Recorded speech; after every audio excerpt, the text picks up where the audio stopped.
आज हम हिंदी विषय में साहित्य विविधा इस पुस्तक से समूह चर्चा यह पाठ देखेंगे।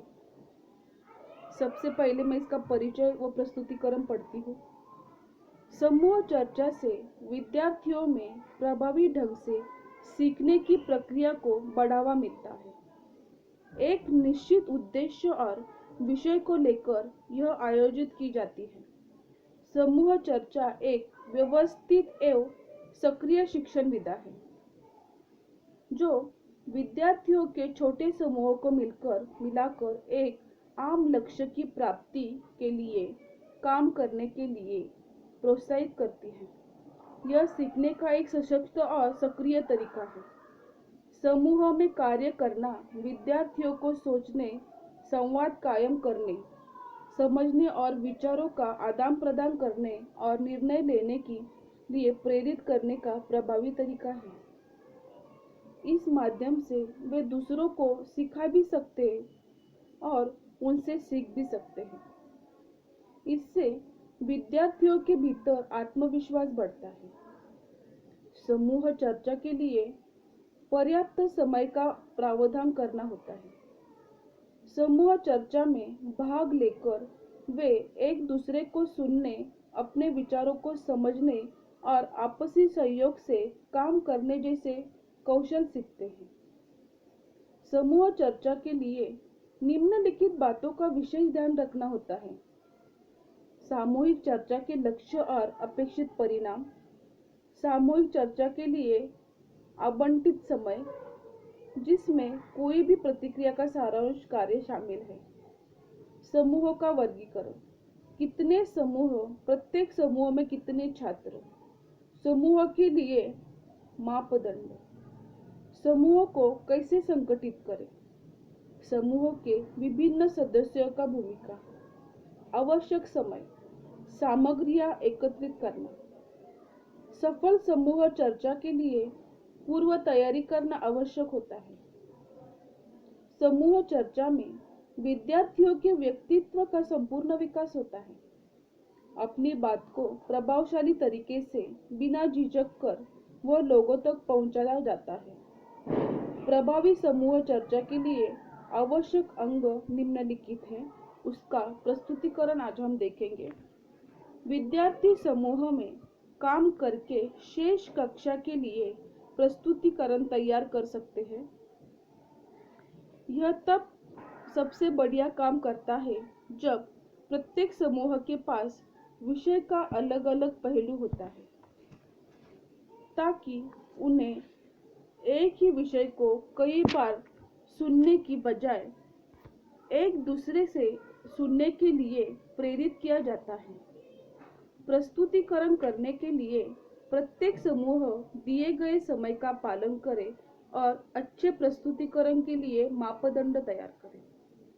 समस्या का हल करना, किसी समस्या को हल करने के लिए समूह चर्चा की जाती है। विश्लेषण करना, समूह चर्चा द्वारा किसी विषय या घटना का विश्लेषण किया जा सकता है।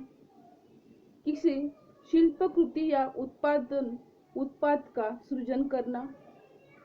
विद्यार्थी किसी कहानी, नाटक के अंश को, संगीत के अंश को, किसी अवधारणा को समझाने के लिए मॉडल, किसी मुद्दे पर समाचार रिपोर्ट या जानकारी का सारांश बनाने या किसी अवधारणा को समझने के लिए पोस्टर को विकसित करने के लिए समूह चर्चा कर सकते हैं।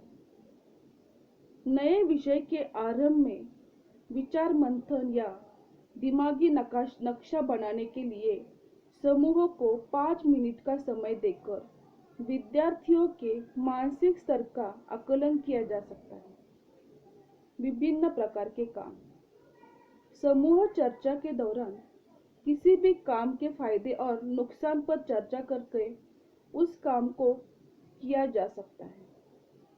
कि अगर हमारे पास कोई काम है या कोई विशेष मुद्दा है चर्चा करने के लिए, तो हम उसी दौरान सामूहिक रूप से एक दूसरे की राय जानकर हम उसके ऊपर चर्चा करके योग्य ऐसा मार्ग निकाल सकते हैं। संकोची स्वभाव वाले विद्यार्थियों से कक्षा की बजाय समूह में प्रश्न पूछना अधिक आसान लग सकता है। जो विद्यार्थी संकुचित है, ज़्यादा बात नहीं करते हैं, ऐसे विद्यार्थियों को अगर कुछ पूछना है तो हम ग्रुप में या समूह में पूछ सकते हैं, क्योंकि वो अकेले आंसर देने के लिए, अकेले उत्तर देने के लिए डर जाते हैं, उनमें आत्मविश्वास नहीं होता है। तो ये आत्मविश्वास हम समूह चर्चा में बच्चों में पैदा कर सकते हैं। परिचर्चा। समूह चर्चा में विद्यार्थी किसी मुद्दे पर विचार करते हैं और एक निष्कर्ष पर पहुंचते हैं। इसके लिए अध्यापक मार्गदर्शक की ओर से काफी तैयारी की जरूरत पड़ सकती है, ताकि सुनिश्चित हो कि छात्रों के पास विभिन्न विकल्पों पर विचार करने के लिए पर्याप्त ज्ञान है। किसी चर्चा या वाद विवाद को आयोजित करना बहुत लाभदायक हो सकता है, जिससे उसके विविध पहलुओं पर ध्यान आकर्षित किया जा सकता है। समूह संगठन। 4 या 8 के समूह आदर्श होते हैं, लेकिन यह कक्षा के आकार, भौतिक पर्यावरण और संसाधन तथा कक्षा की दक्षता और उम्र के दायरे पर निर्भर होता है। आदर्श रूप से समूह में हर एक दूसरे से मिलने बिना चिल्लाए बातचीत कर सकते हैं और समूह के परिणाम में योगदान करना चाहते हैं। तय करें कि आप छात्रों को कैसे और क्यों समूह के विभाजित करेंगे। उदाहरण के लिए, आप समूह को मित्रता, रुचि या मिश्रित दक्षता के लिए अनुसार विभाजित कर सकते हैं।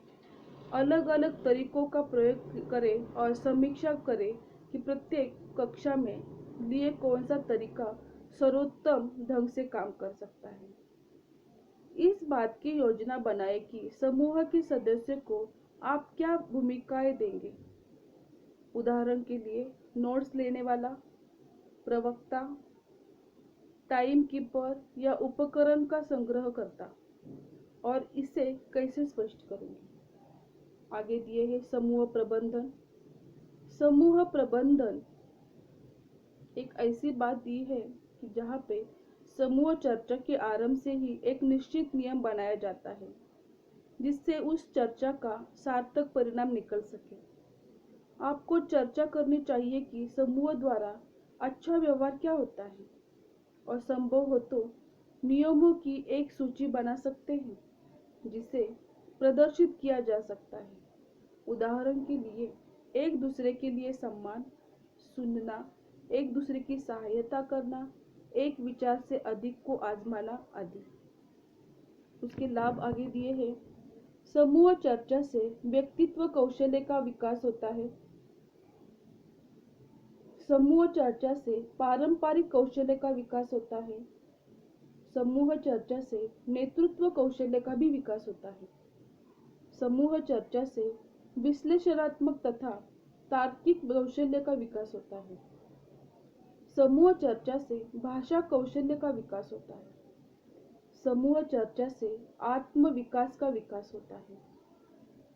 समूह चर्चा द्वारा किसी भी विषय के गुण दोष की जानकारी हो जाती है। इस तरह से ये जो समूह चर्चा है वो विद्यार्थी जीवन में अत्यंत महत्वपूर्ण काम करती है, और इसी तरह से समूह चर्चा में सब विद्यार्थी और सब बच्चे अगर भाग लेते हैं, तब उस चर्चा में बच्चों में एक प्रकार का आत्मविश्वास भी निर्माण होता है।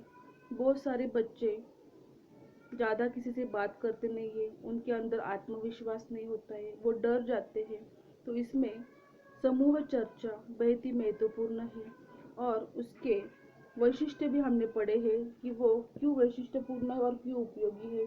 उससे अपने अंदर की जो कौशल्य है, टैलेंट है, व्यक्तित्व है, उनका विकास हो जाता है, और परस्पर एक दूसरे का से भी वो बात करके सब में घुल मिल जाते हैं, और एक दूसरे के कौशल्य समझ जाते हैं, एक दूसरे के विचार समझ में आते हैं, और उससे बच्चों में, विद्यार्थियों में नेतृत्व करना, आज्ञा कर, कोई भी बात का लीडरशिप जिसे हम कहते हैं, आज्ञा के बनना, उनका उसमें नेतृत्व में भी विकास हो जाता है, और उनको एक तरह की सोचने की और तार्किक की विश्लेषण करने की, कोई भी बात को समझने की एक प्रकार की उनमें हिम्मत आ जाती है, उनकी बौद्धिक क्षमता बढ़ जाती है और वह समूह चर्चा में सहभागी होकर अपने विचार वो दूसरों के आगे वो डाल सकते हैं, समझ सकते हैं और उनमें उनमें भाषा कौशल्य का भी विकास होता है, उनकी भाषा भी सुधर जाती है, उनमें भी वो ज़्यादा से ज़्यादा वो उसमें भी प्रोग्रेस करते हैं, उनमें आत्मविश्वास भी बढ़ जाता है, बोलने के लिए कॉन्फिडेंस भी उनके अंदर निर्माण हो जाता है। इस तरह से समूह चर्चा में विद्यार्थियों के गुण और दोष दोनों की जानकारी हमें मिल जाती है। आशा करती हूँ जो समूह चर्चा का पाठ मैंने आपको पढ़ाया है, समझाया है, वो आपको अच्छी तरह से समझ में आया होगा। आप भी ये पूरा पाठ अपने घर में रीड कीजिए और समझिए। धन्यवाद।